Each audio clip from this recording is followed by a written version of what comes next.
कौन आपण केबे एपरी मनीष को देखिचंती कि जी बहुत पढ़ा लेखा जानी नांती तथापि तांको पाखरे अपार धन और सम्मान थाए। आउ अन्यपटे किछि लोक दिन राति परिश्रम करी भी खाली रे बंची थांती। एमिति काहेकि? एही प्रश्न चंद्रगुप्त दिने आचार्य चाणक्य को पचारे।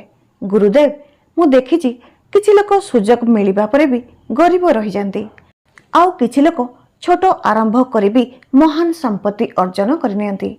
एही दुई जनक भितरे अंतर कौन, अर्थात फरक कौन? आचार्य चाणक्य हसिले और कहले, पुत्र, धन प्रथमे मनीषर अभ्यास को परखि थाए, तापरे प्रवेश करि थाए। आज मु तुमको एमिति 6टी अभ्यास विषय कहबी जहा जदि कौनसी व्यक्ति भितरे थाए तो धन तांको द्वार पाखको आसी भी फेरी जाए। चंद्रगुप्त ध्यान देई बसीगले। चाणक्य कहवा आरंभ करदेले। प्रथम नियम, निज जीभ और अभ्यास उपरे लगाम न हेबा। चाणक्य नीति रे कह जायछि कि जो मनीष मैला वस्त्र पिंधि थाए, निज दांत को सफा रखि न थाए, अधिकांश पेट भरी भरी खाई थाए, आ जहार कथारे कटुता थाए, धन तांको ठारू तुरंत दूरे जाए। से दुनियार केते भी बड़ पदवी रे बसी थांतु ना काहेकि।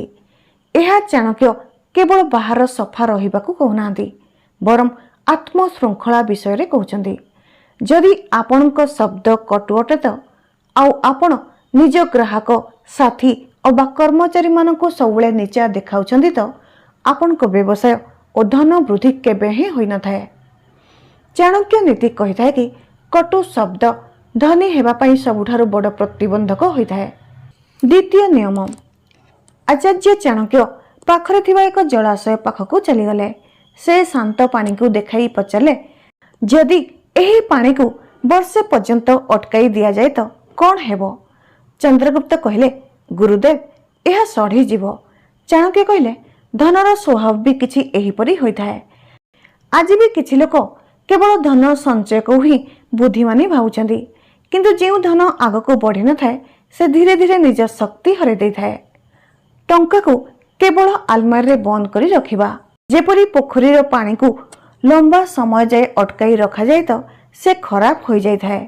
ताको सफा रखिया पई पुराना पानी को बाहर करबा जरूरी होइथाए। ठीक सहीपरि रोजगार करिथिबा धनर रक्षा ताको ठीक जगार लगाइबा द्वारा होइथाए। धनर स्वभाव बोही जाउथिबा पानी परि होइथाए। जदि आपण कंजूस परि दबाई रखिबे ना और उचित जगार लगाइबे ना उचित जगार खर्च करिवे तो से टंका धीरे धीरे नष्ट हो जिवो। चाणक्य नीति कही थाए कि धनी से नुहे जे केवल टंका बंचाई थाए, प्रकृत धनी से होइथाए जे टंकारु टंका बनैबा जानि थाए। किंतु तृतीय शिक्षा ताहाठारु भी अधिक कठोर थिला। किछि समय पर चाणक्य देखिले जणे शिष्य गछ मूलरे आराम करुथला, जेबे कि बाकी शिष्य समस्ते निज कार्य लागिथिले। चाणक्य तांको आड़को देखिले, पुणी चंद्रगुप्त कहले, एहा हेउची फरक। तृतीय, आजिर आलस्य कालीर दरिद्रता। एठारे चाणक्य सफा सफा कहिचंती कि जणे अलसुआ व्यक्तिर ना कोनोसी वर्तमान होइथाए ना कोनोसी भविष्यत होइथाए। जदि आपण किछि घंटार खुशी आनंद पई मोबाइल देखिबारे बिना कारण रे अबा आलस्य रे निज मूल्यवान समय बर्बाद करूछंती तो आपण से सुवर्ण सुजोग को लात मारुछंती, जेउथिरे आपण निजर बड़ साम्राज्य ठिया करि पाथांदे। चाणक्य नीति कहिथाए कि जिए समयर खातिर करि नथांती, समय तांकु बदल रे केवल गरीब हेबार उपहार देइथाए। किछि क्षण पर्यंत दुहे मौन रहिले। समय वास्तव रे धन ठारू अधिक मूल्यवान होइथाए, आ जे ताकु नष्ट कर देइथाए से भविष्यत को भी नष्ट कर देइथाए। किंतु चाणक्यंक आउ गोटिए शिक्षा सुनी चंद्रगुप्त आश्चर्य पड़गले। चंद्रगुप्त पचारे, गुरुदेव, जदि कहीं भल कार्य करने को जाउछंती तो यह समस्त को कहवा भूल कहीं होइथाए। आचार्य चाणक्य हसिले और उत्तर देले, बीज जेबे जाए माटी भितर लुचि रही थाए सेते पर्यंत वृक्ष हेबार शक्ति रखि थाए। जदि ताको समय पूर्व बाहर कर दिया जाए तो से केबे वृक्ष होई पारे नहीं। आज भी बहुत लोक सफल हेबा पूर्व सफलतार घोषणा कर देथांती। यह सबुठारु बड़ भूल होइथाए। चतुर्थ नियम, काम हेबा पूर्व तार गुण वर्णना करवा। चाणक्य नीति अनुसार मनरे भाविथिबा कार्य को केबे भी मुहरे प्रकाश करवा अनुचित। एहाकु एक मंत्र परी गुप्त रखी पूरा करवा उचित। शतकड़ा 99 भाग लोक सबुठारु अधिक एही भूल करिथांती। धनी हेबा पूर्वरु ही निजर योजना और निजर रोजगार देखाई हेबा करथांती। मने रखंतु, जेबे आपण निज योजना दुनिया को कहि देथांती तो लोकक ईर्षा और निज शत्रुक नजर आपण को काम आरंभ हेबा पूर्वरु शेष कर देथाय। चाणक्य नीति कहिथाय कि चुपचाप शांत रही काम करवा ही आपण को निज असल शक्ति होइथाय। चाणक्य किछि समय जाए मौन रहिले। तापरे से पाखरे थिबा माटीरू एक मुठा उठाइले, ताकू धीरे धीरे निज पापुलीरू तळकू खसाइले और कहिले, पुत्र, जो वस्तु छଳରେ प्राप्त होइथाय से सेते शीघ्र हाथरू खसी भी जाइथाय। एहा परे से निज पंचम शिक्षा सुनाइले। पंचम नियम, भूल उपाय रे आसीथिबा टंका। जदि आपण काहाकू धोखा देई अबा काहार मन दुख कराई टंका रोजगार करुछंती तो चाणक्य कहते कि एमिति विषाक्त टंका तुम हेउथिबा कार्य को भी बिगाड़ी देथाय। कोर्ट कचेरी अबा रोगरे सबु टंका खर्च हो जाइथाय। चाणक्य नीति कहिथाय कि केवल सचोटता और उचित उपाय रे रोजगार करिथिबा धन पीढ़ी पीढ़ी पर्यंत रहिथाय। पुणी चंद्रगुप्त आउ एक प्रश्न पचारे, गुरुदेव, कौन केवल एति कथा मनीष को निर्धन करथाय? आचार्य चाणक्य हसिले और कहिले, नुहे पुत्र, एक शेष अभ्यास एमिति भी अटे जहाकू अधिकांश लोक केबे चिन्हि पारंती नाही।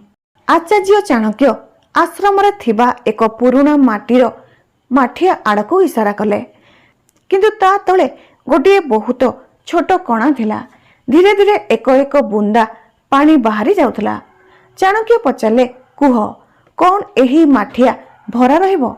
चंद्रगुप्त तुरंत उत्तर देले, नुहे गुरुदेव, जदि एही छिद्र बा कणा को बंद करा न जाए तो पूरा माठिया खाली होइजिवो। बेले बेले समस्या रोजगार करिबारे होई न थाए, बरम समस्या एहा होइथाय कि आमर अभ्यास आम परिश्रम रे कमाइथिबा धन को चुपचाप समाप्त कर देथाय। आचार्य चाणक्य निज अंतिम शिक्षा देले। षष्ठ नियम, आपण को पॉकेट रे थिबा गुप्त कणा। चाणक्य अर्थशास्त्र रे लेखा होइछि कि काम, क्रोध, लोभ, स्वाद देखाई हेबा, फालतू मनोरंजन, बहुत अधिक सोइबा और चुगली करिबा, एही 8टी जिनिस को धनी हेबा पई चाहुथिबा व्यक्ति आज और वर्तमान छाड़ी देबा उचित। यह सही लुचि रहिथिबा दुर्बलता अटे जहाँ आपण को पॉकेट को चुपचाप खाली करिथाय। फालतू रे देखाई हेबा, बिना कारण रे महंगा अभ्यास और भूल लोकंक सह मिलामिशा करिबा, एही छोट छोट भूल आपण को धन को भीतर भीतर शेष कर दिए।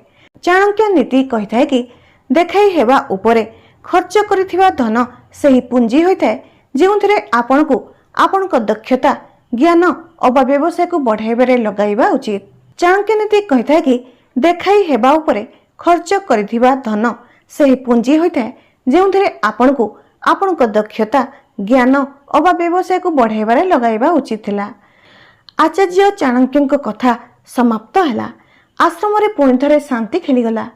चाणक्य शेषरे केवल गोटे वाक्य कहले, पुत्र, धन कमाइबा बा रोजगार करबा पूर्व निज स्वभाव को एमिति बनैबा उचित कि धन स्वयं तुम पाखरे रहिबा पई चाहिबो। चंद्रगुप्त श्रद्धारे तांको चरण स्पर्श कले। तांको आजी केवल धन उपार्जन करिवार शिक्षा मिली नथिला, बरम धनर योग्य हेबा पई मार्ग मिल जाइथिला। आजिर भिडियोटी आपन को किपरि लागिला कमेंट करी जणाइबे।